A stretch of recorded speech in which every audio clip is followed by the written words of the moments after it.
एक दिन जब करण स्नेहा दीदी से उसके कमरे में बात कर रहा था, तब मैं खिड़की के वेंटिलेटर से छुपकर उन्हें देख रहा था। फिर मैंने अपने मोबाइल के कैमरे से उनकी कुछ तस्वीरें खींच लीं। करण, जो हमारे पड़ोस में रहने वाला एक चित्रकार लड़का है, वह मेरी बड़ी बहन स्नेहा दीदी से छुप छुप के बात करता रहता था।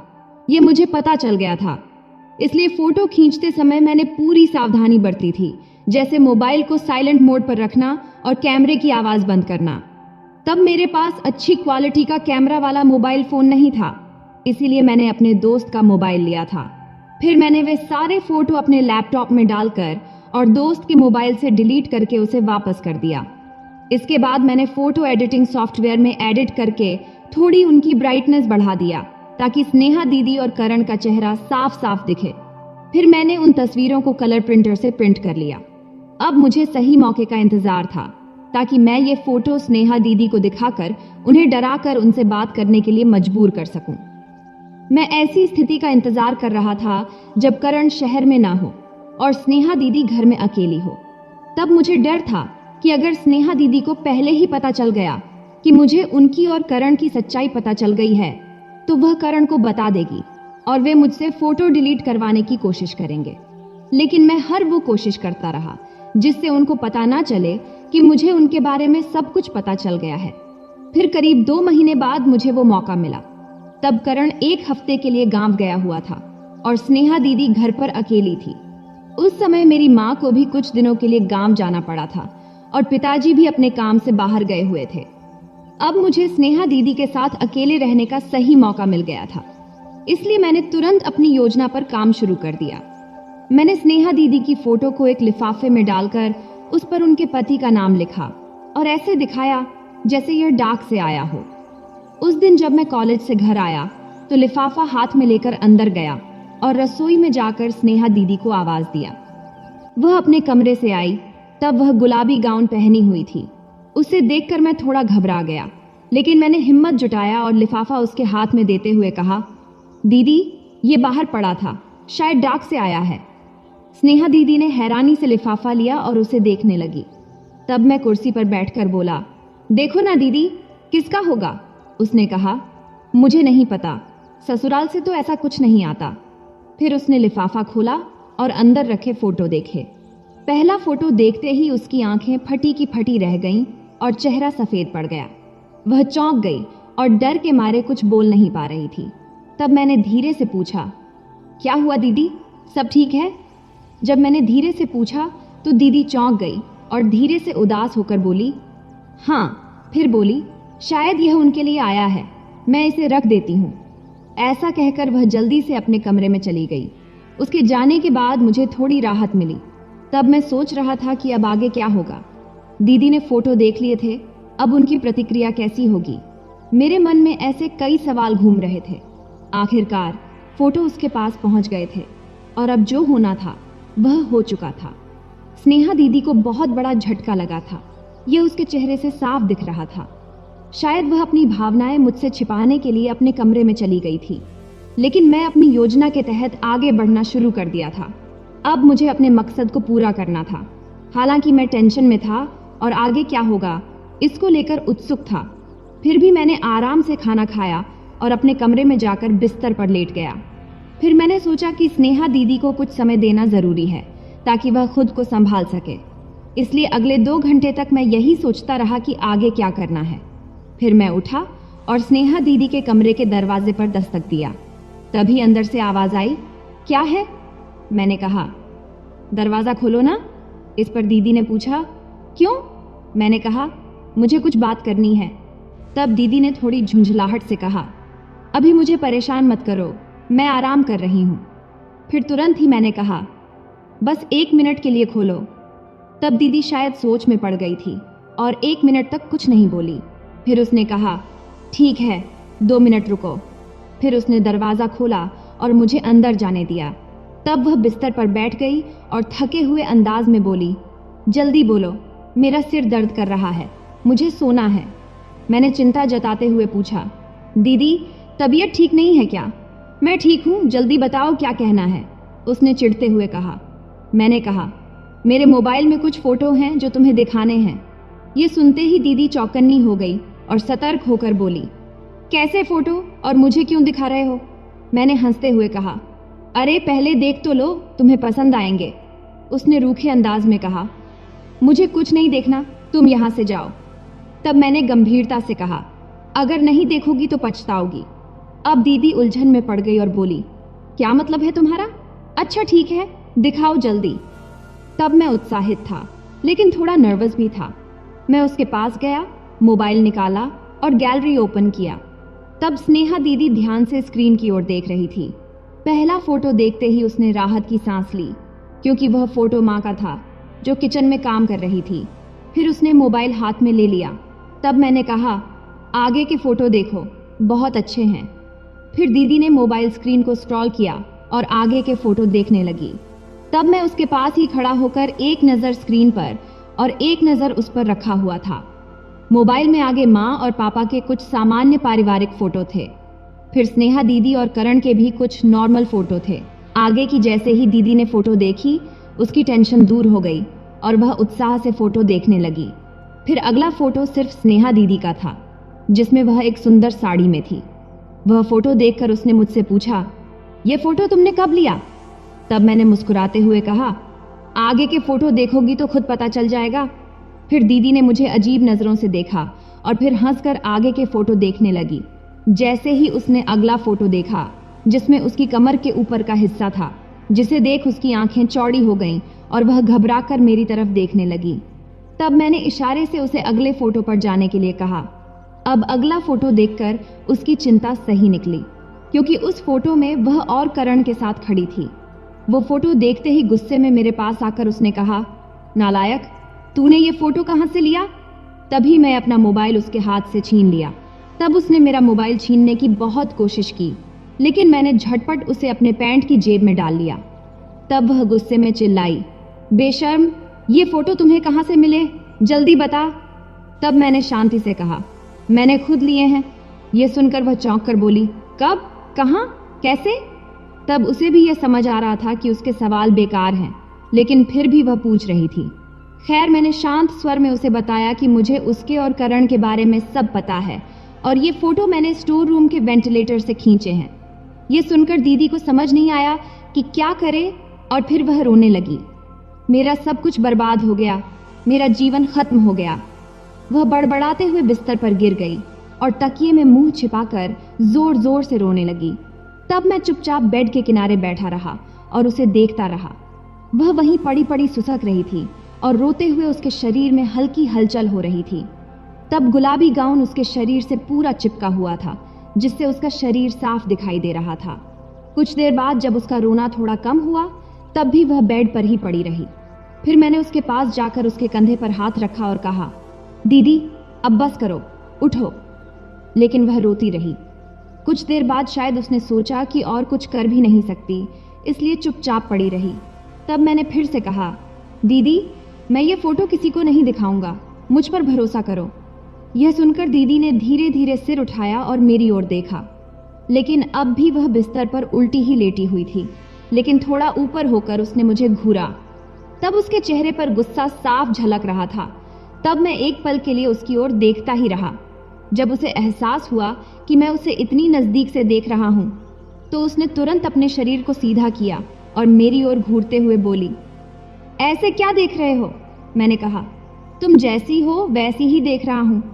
उसने गुस्से में कहा, क्या मतलब है तुम्हारा? मैंने कहा, जिस तरह से तुम करण के साथ बात करती हो उसी के बारे में कह रहा हूँ। तब दीदी ने नाराज होकर कहा, तुम मुझसे ऐसे गंदे शब्द कैसे बोल सकते हो? मैं तुम्हारी दीदी हूँ। तब थोड़ा मैंने शांत लहजे में कहा, क्या ये शब्द गलत हैं? उसने झुंझलाकर कहा, करण के साथ जो बातें होती हैं वो अलग हैं, लेकिन तुम मेरे भाई हो, तुम्हें ऐसा नहीं बोलना चाहिए। तब मैंने उसे डांटते हुए कहा, जब करण के साथ थी तब तुम्हारा आत्मसम्मान कहाँ चला गया था? इस पर उसने गुस्से से जवाब दिया, उसने मुझे मजबूर किया था। आगे स्नेहा दीदी ने धीरे से कहा, देखो राहुल, पहली बार मजबूरी में हुआ था, लेकिन बाद में मैं खुद ही उसके साथ रहने लगी। प्लीज राहुल, अब ये सब बंद करो। तब मैंने ठंडे स्वर में कहा, ठीक है, नहीं बोलता। लेकिन ये फोटो अब मैं पुराने ईमेल पर भेज देता हूँ।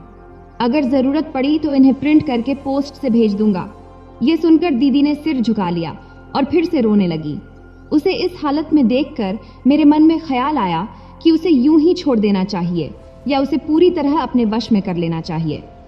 फिर कुछ देर रोने के बाद उसने सिर उठाया और आंसू भरी आंखों से मुझसे बोली, राहुल, मैं तेरी बहन हूं, तू मेरे साथ ऐसा क्यों कर रहा है? मेरा जीवन बर्बाद हो जाएगा। तब मैंने ठंडे स्वर में जवाब दिया, ये सब सोचने की जरूरत तुझे करण के साथ रहने से पहले करनी चाहिए थी। दीदी सुबकते हुए बोली, पहली बार मजबूरी में हुआ था, तब मैं असहाय थी। तब मैंने सीधा सवाल किया, लेकिन बाद में तो तू अपनी मर्जी से उसके साथ थी, अब इसमें मैं क्या करूं? तब दीदी ने सफाई देते हुए कहा, राहुल, तेरे जीजू विदेश में रहते हैं, मेरा भी कुछ जीवन है, कुछ सपने हैं, ऐसा क्यों कर रहा है? तभी मैंने कहा, वाह दीदी वाह, तो इसका मतलब ये कि तुम किसी के भी साथ रहोगी? इस पर स्नेहा दीदी ने अपनी वही सफाई दी कि उसने मुझ पर दबाव डाला था। तो क्या हुआ अगर कल मैं भी कुछ ऐसा करूं तो? मैंने तीखा सवाल किया। तब स्नेहा दीदी गुस्से से बोली, राहुल, तू बहुत गंदी बातें कर रहा है, तुझे शर्म आनी चाहिए। तब मैंने कहा, जो सच है वही कह रहा हूं दीदी। इस पर स्नेहा दीदी बोली, भाई ऐसा नहीं करते। तब मैंने जिद करते हुए कहा, भाई बहन जैसी बात तो तुझ में रही ही नहीं, अगर रहती तो तुम ऐसा नहीं करती, बल्कि जब उसने जबरदस्ती किया तब तुझे मुझे सब बताना चाहिए था। इस पर दीदी ने रोते हुए कहा, भाई मैं मर जाऊंगी। मैंने दृढ़ता से कहा, दीदी इससे कुछ नहीं बदलेगा, सच सामने आएगा ही। फिर रोते हुए स्नेहा दीदी ने कहा, तू मुझसे बदला ले रहा है इसलिए ये सब किया? तब मैंने कहा, समझ लो ऐसा ही है, बहन हो तो क्या, जब तुम किसी और के साथ रह सकती हो तो मुझे क्यों रोकती हो? अब दीदी और ज्यादा रोने लगी। उसने अपना चेहरा हाथों में छिपा लिया और जोर जोर से सिसकने लगी, लेकिन मैं टस से मस नहीं हुआ, क्योंकि मैं अपने मकसद से पीछे हटने वाला नहीं था। करीब 20 मिनट बाद दीदी ने रोना धोना बंद किया और मेरी तरफ देखती हुई बोली, तू वाकई मुझसे वो चीज मांग रहा है जो पैसों से भी कीमती है? मैंने कहा, हाँ दीदी, अगर तुम चाहती हो कि मैं ये फोटो किसी को न दिखाऊं तो तुम्हें मुझे देने ही होंगे। लेकिन राहुल, तू मेरा भाई है, भगवान, ये मैं क्या कर रही हूं? दीदी ने खुद से बड़बड़ाया और फिर रोने लगी। तभी मैंने शांत स्वर में कहा, दीदी, यह सब तेरे ही कर्मों का फल है। अब अगर तुम चाहती हो कि यह बात किसी को न पता चले तो तुम्हें पैसे देने होंगे।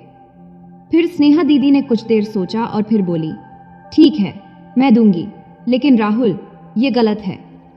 इस पर मैंने अपना फैसला सुनाया, दीदी तू जैसी है वैसी ही रहेगी। बस करण के साथ तुझे देखकर मुझे गुस्सा आता था, लेकिन अब मैं जो चाहता हूं वही होगा, मैंने फैसला कर लिया है। तब स्नेहा दीदी ने समझाने वाले लहजे में कहा, राहुल, जवान होने पर कुछ ख्याल आना ठीक है, लेकिन असल में ऐसा करना गलत है। इस पर मैंने ठंडे स्वर में जवाब दिया, दीदी, मुझे इससे कोई फर्क नहीं पड़ता, ये सब तुम्हारी मर्जी के खिलाफ था, लेकिन अब तो नहीं है। इस पर दीदी ने गुस्से से कहा, भाई हो तुम मेरे, कैसे कह सकते हो ऐसे तुम? तब मैंने थोड़ा ऊंची आवाज में बोला, जैसे तुमने करण के साथ किया, पहले तुमने मना किया, फिर खुद ही मान गई, तो इसका मतलब तुम्हें सब पहले से पता था? स्नेहा दीदी बोली। हालांकि स्नेहा दीदी अब थोड़ी संभल चुकी थी और वह थोड़ी रुक रुक कर बात कर रही थी। ऐसा लग रहा था कि उसने हकीकत को कबूल कर लिया है, इसलिए मैंने हल्की मुस्कान के साथ कहा, हाँ, मुझे सब कुछ पता था शुरू से ही। मतलब तुम शुरू से ही मुझ पर नजर रख रहे थे? दीदी ने संदेह से पूछा। मैंने जवाब दिया, समझ लो कुछ ऐसा ही, और ये फोटो मेरे पास एक सबूत के तौर पर रहेंगे। अगर तुम्हें लगता है कि मैं इन्हें तुम्हें दे दूंगा तो तुम ऐसा भ्रम में मत रहना। इस पर स्नेहा दीदी ने घबराते हुए कहा, प्लीज राहुल, इमेज को जीजू के पास मत भेजना।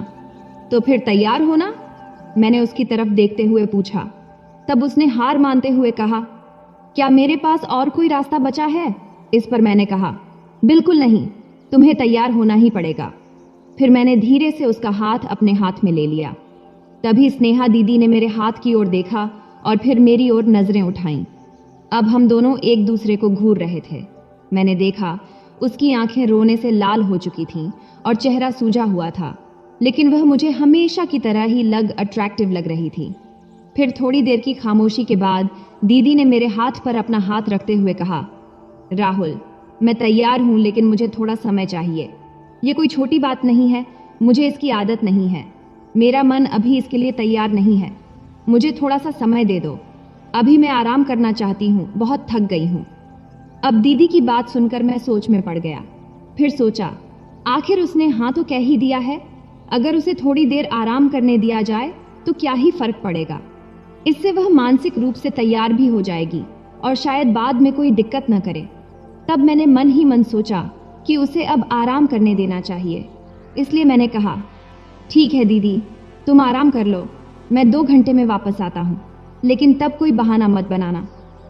फिर दीदी ने करवट लेकर मुंह उधर कर लिया और तकिए में मुंह छुपा लिया। तब उसे इस तरह देखने पर मुझे गुस्सा आया, लेकिन मैंने कुछ नहीं कहा और चुपचाप कमरे से बाहर निकल गया। जैसे ही मैं बाहर आया, खुशी से उछल पड़ा, क्योंकि मेरा मकसद पूरा हो गया था। मेरी सारी मेहनत सफल रही थी। तभी अचानक कमरे से दीदी की आवाज आई, राहुल, रुकना।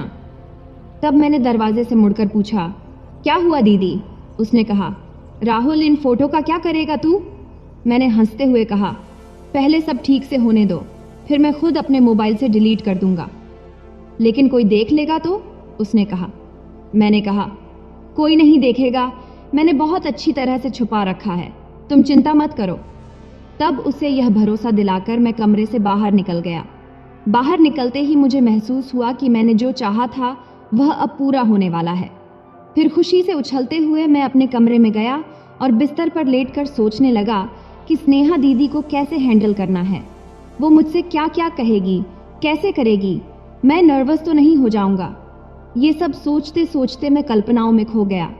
लगभग 1.5 घंटे बाद मैं उठा, फिर फ्रेश होने के लिए बाथरूम गया और वापस आकर अपने कपड़े बदला।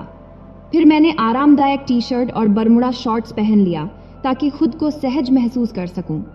फिर मैं स्नेहा दीदी के कमरे की ओर बढ़ा। तब दरवाज़ा बंद था।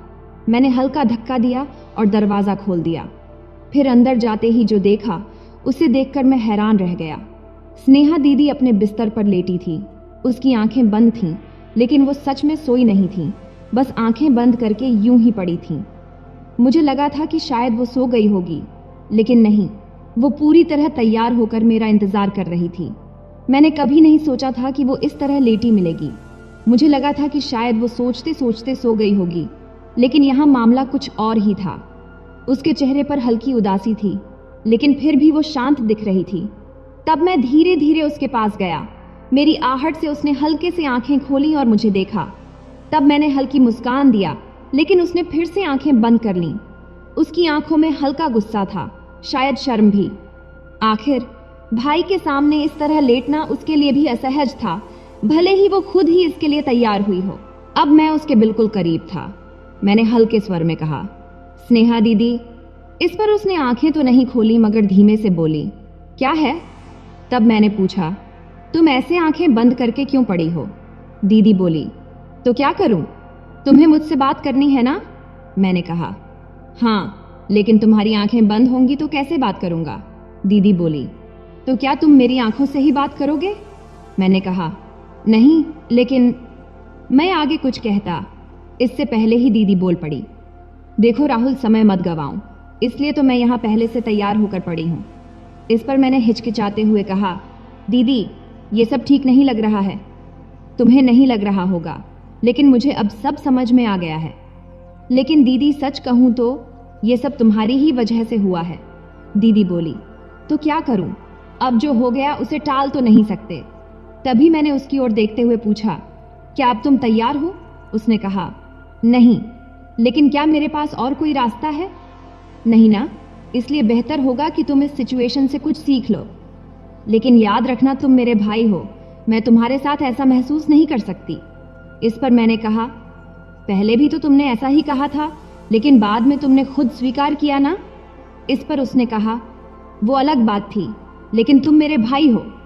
तब मैं थोड़ा सोचा और फिर बोला, ठीक है दीदी, अगर तुम्हें ठीक नहीं लगता तो छोड़ दो, मैं फिर कभी इस बारे में बात नहीं करूंगा। लेकिन अगर तुम थोड़ी कोशिश करोगी तो शायद तुम्हें भी अच्छा लगेगा। इस पर स्नेहा दीदी ने कोई जवाब नहीं दिया। वो चुपचाप लेटी रही और मैं उसे मनाने की कोशिश करता रहा। तो दोस्तों, यह थी हमारी आज की छोटी सी कहानी। आपको यह कहानी कैसी लगी कमेंट करके ज़रूर बताएं। अगर आपको यह कहानी पसंद आई हो तो इसे लाइक करें और अपने दोस्तों के साथ शेयर करें। आगे भी ऐसी ही रोमांचक कहानियों के लिए हमारे चैनल को सब्सक्राइब करें और बेल आइकन दबाना न भूलें ताकि आप हमारी कोई भी कहानी मिस न करें। धन्यवाद। भाई ने धीरे से मेरे कमरे का दरवाज़ा खोला और अंदर आकर मुझे सोता हुआ देखकर अंदर से दरवाजे की कड़ी लगा दी। मैं भी सोने का नाटक ही कर रही थी। कमरे में हम दोनों के सिवा और कोई भी नहीं था। मुझे अच्छे से मालूम था कि मेरा भाई आधी रात को मेरे कमरे में किस लिए आया है। मैं भी बिस्तर पर आंख बंद करके ऐसी पड़ी थी जैसे बहुत ही गहरी नींद में हूँ। उसके बाद जो भाई मेरे साथ करने वाला था वो मुझे मालूम था, पर मैं भी उसे रोकने की कोशिश नहीं करती थी। क्यों नहीं रोकती थी, इसका जवाब आपको कहानी में आगे मिलेगा। आखिर ये सब कैसे शुरू हुआ और भाई को सबसे ज़्यादा मेरे में क्या पसंद था। पूरी कहानी जानने के बाद आपके होश उड़ जाएंगे कि कैसे उसने मुझे सिर्फ अपनी उंगली से। हेलो दोस्तों, मेरी उम्र 21 साल थी। मैं सेकंड ईयर की स्टूडेंट थी। उन दिनों गर्मी शुरू हो चुकी थी, इसलिए हमें कॉलेज से छुट्टियां मिल गई थीं। रोज़ की तरह आज भी पूरे घर की सफाई करने के बाद मैं अपने बिस्तर पर आराम कर रही थी। थकावट इतनी ज़्यादा थी कि ऐसा लग रहा था जैसे पूरा बदन अकड़ गया हो। मैं अपने बिस्तर पर लेटकर सुकून पाने की कोशिश कर रही थी और हाथों से अपने सिर की मसाज कर रही थी। तभी मेरी एक कराहती आवाज़ सुनकर मेरा भाई विक्की बंद कमरे में आया और कहने लगा, क्या हुआ दीदी, तबीयत तो ठीक है? मैंने कहा, क्या बताऊं भाई, मम्मी सारा काम मेरे सर पर डालकर चली जाती है। कॉलेज की छुट्टियां क्या हुई, सारे घर की जिम्मेदारी मुझ पर आ गई है। ऊपर से मुलाजिम भी छुट्टी पर है। मुझसे नहीं होते ये घर के काम। मेरी बात सुनकर वह मेरे पास बैठ गया और कहने लगा, मेरी प्यारी बहन, कोई बात नहीं, मैं अब भी तुम्हारे लिए दूध लेकर आता हूँ, उसे पियोगी तो सुकून मिलेगा। विक्की की बात सुनकर मैं मुस्कुरा दी और कहा, बस तुम खाना बाहर से ले आना, मैं थोड़ी देर सो जाऊंगी। इसके बाद वह वापस दूध लेकर आया। उसे देखकर मुझे उस पर बहुत प्यार आया। सच में दुनिया में बहुत कम ही ऐसे भाई होते हैं जो अपनी बहनों का इतना ख्याल रखते हैं। मैंने उसे ढेर सारी दुआएं दी और उसका लाया हुआ दूध पीने लगी। दूध पीने के बाद मैंने गिलास एक साइड पर रखा और लेट गई। विक्की कहने लगा, चलो मैं तुम्हारा सिर दबा देता हूँ, तुम आराम से सो जाओ। वह मेरे सिरहाने बैठ गया और अपने हाथों से मेरा सिर दबाने लगा। मुझे धीरे धीरे सुकून मिलने लगा और दर्द भी कम होने लगा। मैं आंखें मूंद कर सोने लगी और गहरी नींद में चली गई। मुझे पता ही नहीं चला कि घंटों तक मैं सोती रही। मेरी आंख मम्मी की आवाज़ से खुली। मैं हड़बड़ाकर उठी। सिर बुरी तरह बोझिल हो रहा था। घड़ी पर नज़र डाली तो रात के 9 बज रहे थे। मुझे एकदम झटका सा लगा। बड़ी अजीब बात थी कि पापा ऑफिस से वापस आ चुके थे। शायद थकावट की वजह से मुझे वक्त का एहसास ही नहीं हुआ। जैसे ही उठकर 2 कदम चली, मुझे चक्कर आ गए। आंखों के आगे अंधेरा छा गया। अगर दीवार का सहारा न लिया होता तो यकीनन गिर जाती। फ्रेश होकर बाहर आई तो देखा खाने की टेबल पर सब मेरा ही इंतज़ार कर रहे थे। मैं जाकर आराम से कुर्सी पर बैठ गई। विक्की मुझे देखकर मेरी प्लेट में खाना डालने लगा। फिर मम्मी से कहने लगा, मम्मी, अन्नू पर काम का बोझ थोड़ा कम डाला करें। अगर अन्नू नहीं आ रही है तो उसकी जगह किसी और को रख लें। यह बेचारी सारा दिन काम करके थक जाती है। देखें तो इसकी रंगत भी पीली पड़ चुकी है। मेरी हालत वाकई ख़राब हो चुकी थी। मैं बहुत थकी हुई महसूस कर रही थी।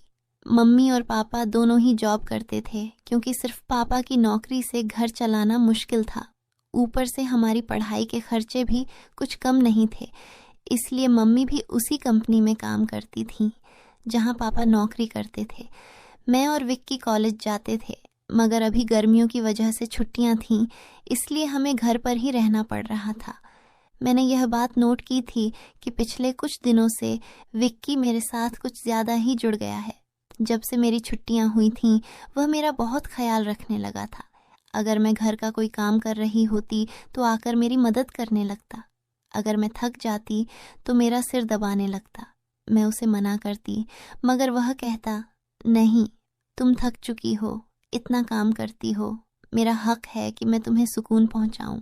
मैं भी चुपचाप लेटी रहती, लेकिन एक रात जो कुछ हुआ उससे मेरे होश उड़ गए। क्या विक्की कभी ऐसा कर सकता है? उस रात मैं अपने कमरे में सो रही थी। आधी रात को मुझे महसूस हुआ जैसे कोई मेरे कमरे में आया हो। वह आहिस्ता आहिस्ता चलता हुआ मेरे बिस्तर के करीब आ रहा था। भले ही मैं सोने की कोशिश कर रही थी, मगर मेरा दिमाग पूरी तरह जाग रहा था। मैंने अचानक हड़बड़ाकर आंखें खोल दी। कमरा अंधेरे में डूबा हुआ था। जब मैंने चारों ओर देखा तो कमरे में कोई नहीं था, बस दरवाज़ा थोड़ा खुला हुआ था। मैं हमेशा सोने से पहले दरवाज़ा बंद करके सोती थी, फिर यह कैसे खुल सकता था? नींद से भरी आंखों से उठकर मैंने दरवाजे को बंद किया और लॉक कर दिया। फिर पलटकर बिस्तर पर सोने चली गई। मेरी आंखें बंद होते ही एक बार फिर मुझे किसी के चलने की आहट सुनाई दी, जैसे कोई मेरे बिस्तर के पास बैठ रहा हो। ऐसा लगा जैसे कोई अपना हाथ मेरी ओर बढ़ा रहा हो। डरते हुए मैंने पलटकर देखा, लेकिन वहां कोई नहीं था। घबराहट के मारे मेरी सांसें तेज हो गई थीं। मैंने तुरंत उठकर कमरे की लाइट ऑन की। दरवाज़ा खोलकर बाहर भी देखा, मगर वहां भी कोई नहीं था।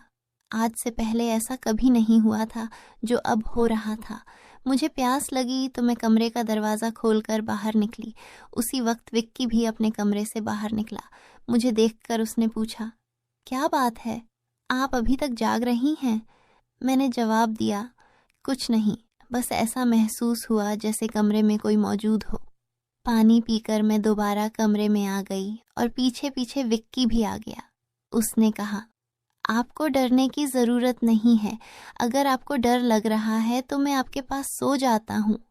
मैंने उसे मना करते हुए कहा, नहीं, तुम्हें अपनी नींद खराब करने की ज़रूरत नहीं है, तुम अपने कमरे में जाकर सो जाओ।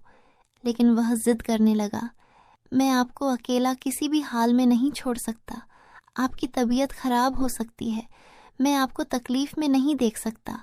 आप सो जाएं, मैं यहीं सो जाता हूँ। आखिरकार मैं बेड पर जाकर सो गई। उसने तकिया उठाया और सोफे पर रख कर वहीं सो गया। उस रात मुझे ऐसा महसूस हुआ जैसे कोई मेरे सिरहाने बैठकर मुझे बहुत देर तक देखता रहा हो। उसने मेरे बालों को सहलाया, मेरे चेहरे पर उंगलियां फेरी और मैं सुकून से सोती रही। यह सब मुझे एक सपने जैसा लग रहा था। अगली सुबह जब मैं उठी तो मेरा मूड बड़ा अजीब था, लेकिन जब मैंने अपने भाई पर गौर किया तो मैं हैरान रह गई। शुक्र था कि मैंने अपने जिस्म को दुपट्टे से ढक रखा था। मेरी कमीज़ बेतरतीब हो चुकी थी। मुझे हैरत हुई क्योंकि आज से पहले मैं कभी इस तरह इतनी गहरी नींद में नहीं सोई थी। आज मैं थोड़ी खुश भी महसूस कर रही थी, लेकिन इसकी वजह समझ नहीं आ रही थी। मैंने उससे पूछा तो उसने कहा, मैं तो रोज़ ही इतना खुश होता हूँ। जिसे आप जैसी बहन मिल जाए वह क्यों ना खुश हो। घर के सारे काम निपटा कर जब मैं बैठी तो विक्की तेल लेकर मेरे पास आ गया। कहने लगा, अन्नू दीदी, अपने बाल खोल लीजिए, मैं आपके सिर में मसाज कर देता हूँ। मुझे उसकी हरकतें अजीब लगने लगीं। मैंने कहा, यह तुम्हारा काम नहीं है, जाओ अपने दोस्तों के साथ घूमो फिरो, मुझे मसाज की ज़रूरत नहीं है। मगर उसने मेरी बात नहीं मानी और ख़ुद ही मेरे बालों से कैचर उतारते हुए कहने लगा, आप नखरे मत किया करें, किस्मत वालों को ही ऐसे भाई मिलते हैं। जब आपका भाई आपके खूबसूरत रेशमी बालों में मसाज करना चाहता है तो आपको क्या समस्या हो सकती है। आ जाइए, मैं आपके सिर की मसाज कर देता हूँ, आपको बहुत सुकून मिलेगा। वह मुझे उठाकर कमरे में ले गया। मैं बेड पर तकिया रखकर लेट गई। मेरे बाल बेड से नीचे लटक रहे थे। वह मेरे सिरहाने बैठकर मेरे बालों की मसाज करने लगा। विक्की मुझसे 4 साल छोटा था, लेकिन मुझे नाम से ही बुलाता था। उसने कहा, आप इतनी प्यारी हैं कि आपको देखकर दिल करता है कि आप हमेशा इसी तरह मुस्कुराती रहें और मैं आपकी लाड उठाता रहूं। वह मेरे बालों की मसाज कर रहा था और उसके हाथों में जैसे जादू था।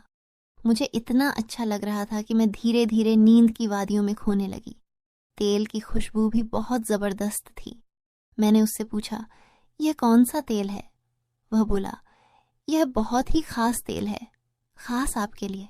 आपके जो इतने हसीन बाल हैं ना, यह उन्हीं बालों के लिए बना है। उसकी बातें बहुत प्यारी थीं, हालांकि मैं समझ नहीं पा रही थी कि वह किस लहजे में बात कर रहा है। बहरहाल मसाज के दौरान ही मैं गहरी नींद में खो गई। कुछ देर बाद जब मेरी आंख खुली तो मेरा पूरा बदन दर्द से टूट रहा था।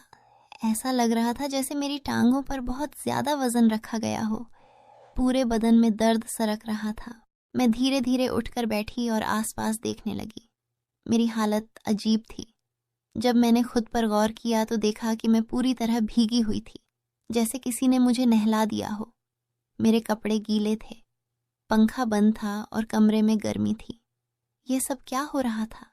बड़ी मुश्किल से मैं बेड से उठी। मुझे चक्कर आ रहे थे, चलना मुश्किल हो रहा था। मैं अपनी हालत समझ नहीं पा रही थी। ऐसा क्यों लग रहा था कि मैंने सोया नहीं, बल्कि कोई भारी मेहनत वाला काम किया हो। बड़ी मुश्किल से चलकर मैं बाथरूम गई और फ्रेश हुई। अपनी हालत पर गौर किया तो लगा जैसे शरीर पूरी तरह थकावट से चूर था। जब मैं कमरे से बाहर निकली तो मुझे फुसफुसाने की आवाज़ें सुनाई दी। ऐसा लग रहा था जैसे कोई किसी से बात कर रहा हो। घर में मेरे और विक्की के अलावा कोई नहीं था। फिर वह किससे बात कर रहा था? मैं पहले किचन में पानी पीने गई, मगर तब तक वह फुसफुसाहट रुक चुकी थी। मैं किचन के दरवाजे के पास खड़ी थी जब मैंने बैठक से किसी को निकलते देखा। उसके हाथ में काफ़ी पैसे थे, जिन्हें देखकर वह मुस्कुरा रहा था। यह देखकर मेरे माथे पर बल पड़ गए। अगले ही पल उसकी नज़र मुझ पर पड़ी। मुझे देखकर उसने कहा, अन्नू, आप उठ गईं? मैं उसकी तरफ धीरे धीरे चलकर गई। वह हड़बड़ाकर पैसों को अपनी पैंट की जेब में डालने लगा, मगर मैंने उसका हाथ पकड़कर उन पैसों को सामने लाकर पूछा, इतने पैसे तुम्हारे पास कहाँ से आए? वह नजरें झुका चुका था। धीरे से कहने लगा, आप प्लीज पापा को मत बताना। मैं ताज्जुब में थी कि उसने यह पैसे पापा को क्यों नहीं दिए। मैंने सख्ती से पूछा तो वह सहम गया।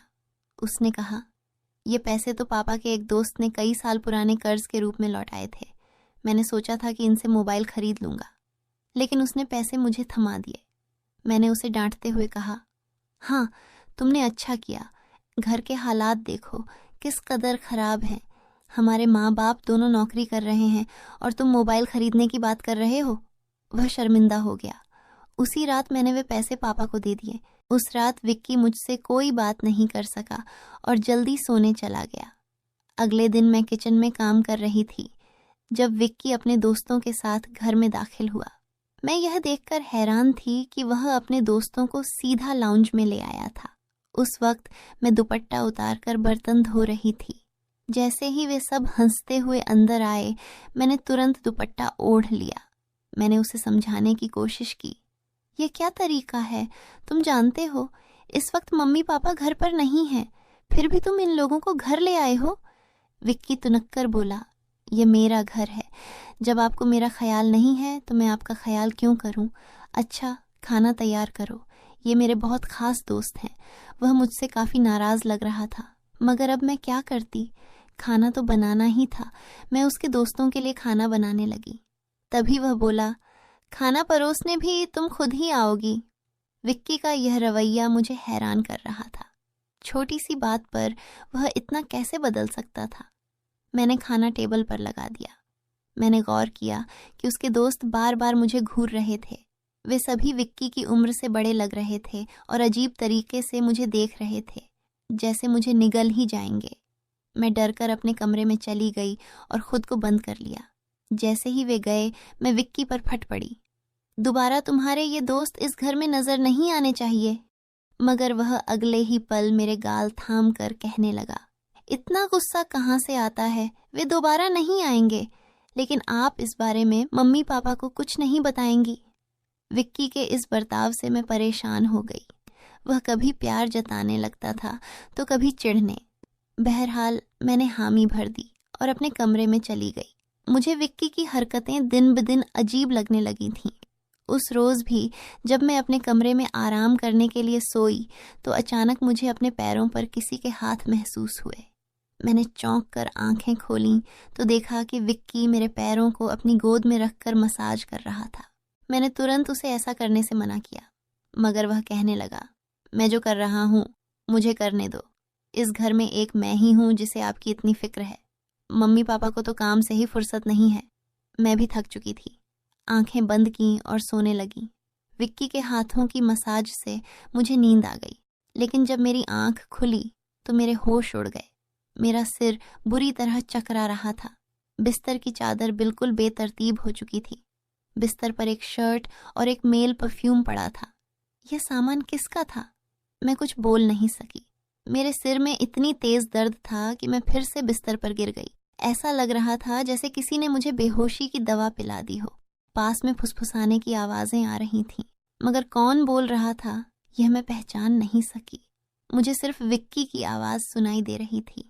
ऐसा लग रहा था जैसे वह मेरे कमरे में मौजूद हो और मुझे उठाने की कोशिश कर रहा हो। कुछ देर बाद जब मेरी आंख खुली तो सारा दृश्य मेरी नजरों के सामने घूमने लगा। मैंने सबसे पहले बेड की तरफ देखा, जहां पहले शर्ट और परफ्यूम पड़े थे, मगर अब वहां कुछ भी नहीं था। आज फिर मेरी हालत बहुत अजीब थी। मैं कोई बच्ची नहीं थी जो यह सब कुछ समझ न पाती। घर में मेरे और विक्की के अलावा और कोई नहीं था। फिर मेरे सोने के बाद ऐसा क्या होता था कि मेरा पूरा शरीर पानी से नहला दिया गया हो? सिर्फ इतना ही नहीं, मेरा शरीर दर्द से चूर था और रंगत भी बिल्कुल पीली पड़ चुकी थी। दिन ब दिन विक्की मेरे करीब आने की कोशिश कर रहा था, मगर मैं हर बार कोई न कोई बहाना बनाकर अपने कमरे में चली जाती थी। मेरे दिमाग में अजीब अजीब से विचार आने लगे थे। तबीयत भी काफ़ी ख़राब रहने लगी थी। मेरी हालत देखकर माँ भी परेशान हो गई। उन्होंने कहा कि वह अगले दिन ऑफिस से छुट्टी लेकर मुझे डॉक्टर के पास ले जाएंगी, ताकि पता चल सके कि मुझे क्या समस्या है। उस रात मैं बार बार उठ रही थी और ठीक से सो नहीं पाई। अगले दिन मेरे माता पिता हमेशा की तरह अपने काम पर चले गए। मुझे लगा शायद उन्हें मेरी परवाह नहीं थी। आखिरकार मैं खुद ही डॉक्टर के पास गई। वहाँ अल्ट्रासाउंड से पता चला कि मैं गर्भवती हूँ। यह सुनकर मेरे होश उड़ गए। आखिर यह सब मेरे साथ कौन कर सकता था? विक्की मेरा भाई था, लेकिन फिर मेरे दिमाग में यह बात आई कि मैं उसे सगा भाई समझती हूँ, जबकि वह मेरा सौतेला भाई है। विक्की मेरी माँ की दूसरी शादी से था, जबकि मैं उनकी पहली शादी की औलाद थी। इस तरह की बातें मुझे गलत सोचने पर मजबूर कर रही थीं। मुझे समझ नहीं आ रहा था कि यह बात मैं अपने माता पिता को कैसे बताऊं।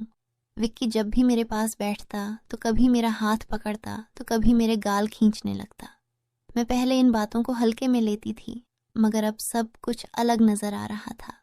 एक दिन मैं अस्पताल गई और अबॉर्शन से पहले डॉक्टर से कहा कि इस बच्चे का डीएनए टेस्ट किया जाए। डॉक्टर ने रिपोर्ट दी और जब मैंने उसे देखा तो मेरी सांसें थम गईं। जो मैं सोच रही थी वैसा कुछ भी नहीं था। बच्चा विक्की का नहीं था, लेकिन फिर सवाल उठा, यह किसका था? मैंने इस गुत्थी को सुलझाने के लिए अपने कमरे में मोबाइल का कैमरा फिट कर दिया। मुझे सच जानना था। कुछ दिनों बाद जब माँ पापा घर पर नहीं थे, विक्की फिर मेरे पास आया। उसने मेरे सिर की मालिश शुरू कर दी। मैंने बहुत कोशिश की कि मैं ना सोऊं, मगर तेल में शायद कोई बेहोशी की दवा मिलाई गई थी। जैसे ही मैं उस तेल को सूंघी, बेहोश हो गई। 1 घंटे बाद जब मुझे होश आया तो माँ बाप घर लौट आए थे। मैंने तुरंत अपने कमरे में लगे कैमरे की रिकॉर्डिंग देखी और जैसे ही सच्चाई सामने आई, मेरे पैरों तले जमीन खिसक गई। विक्की मेरे कमरे में अपने घटिया दोस्तों को लाता था। वे मेरे साथ घिनौना बर्ताव करते थे। अपना काम पूरा करने के बाद वे विक्की को पैसे देकर चले जाते। यह देखकर मैं पूरी तरह टूट गई। गुस्से और सदमे में मैं अपने कमरे से बाहर निकली। मैंने विक्की का गिरेबान पकड़ा और थप्पड़ों की बरसात कर दी। मम्मी पापा भी यह सब देखकर दौड़ कर आए। पापा ने मेरे हाथ पकड़ लिए और गुस्से में कहा, होश में हो क्या? पागल हो गई हो? क्यों मार रही हो इसे? मैं रोते हुए चिल्लाई, आप देखिए यह जलील इंसान मेरे साथ क्या कर रहा है। मैंने उन्हें कैमरे की रिकॉर्डिंग दिखा दी। वीडियो देखकर माँ फर्श पर गिर पड़ी। पापा को भी अपनी आंखों पर यकीन नहीं हो रहा था। गुस्से से भरे पापा ने विक्की को पकड़कर पीटना शुरू कर दिया। उसके मुंह और नाक से खून बहने लगा। तभी विक्की गुस्से में चिल्लाया, मैंने इसे कभी अपनी बहन समझा ही नहीं। मुझे पैसों की ज़रूरत थी और लोग इसके लाखों रुपए देने को तैयार थे। मुझे अपनी ज़रूरतें पूरी करनी थी, इसलिए मैंने यह कदम उठाया, अपनी बहन की जिस्म फरोशी करवाई। यह सुनकर मैं अपने कानों पर हाथ रखकर बस रोती रही। पापा ने उसे इतना मारा कि वह लहूलुहान हो गया, मगर जैसे तैसे वह खुद को छुड़ाकर घर से भाग गया। उसके बाद वह कभी भी उस घर में लौट कर नहीं आया। मेरे पेट में पल रहा बच्चा नाजायज़ था। मैंने उसका अबॉर्शन करवा दिया, मगर विक्की ने मेरे साथ जो घिनौना खेल खेला था वह मेरे मन से मरते दम तक नहीं मिटेगा। भाई वही होता है जो आपका सगा हो और आपकी इज्जत करे। किसी भी अनजान मर्द के सहारे अपनी जवान बेटी को छोड़ना बहुत बड़ी गलती है, क्योंकि ऐसे शैतानी मर्द हर वक्त इसी ताक में रहते हैं कि किसी बेबस और मासूम लड़की की इज्जत को नीलाम कर सकें। मैं अपने सभी सुनने और पढ़ने वालों से यही गुजारिश करूंगी कि अपनी बेटियों का हमेशा ख्याल रखें, उन्हें पर्दे में रखें और कभी किसी अनजान मर्द के सहारे अकेला न छोड़ें। इस पूरे मामले में गलती किसकी थी? मेरे माँ बाप की, जो पैसा कमाने की दौड़ में बच्चों से बिल्कुल बेफिक्र हो गए थे, या फिर मेरी, जो अपने सौतेले भाई के साथ अकेली इस घर में रहती थी और उस पर हद से ज्यादा भरोसा करती थी? मैंने उसे हमेशा सगा भाई समझा, मगर वह मेरा भरोसा तोड़ गया। तो दोस्तों, अपनी और अपने परिवार की सुरक्षा को लेकर हमेशा सतर्क रहें।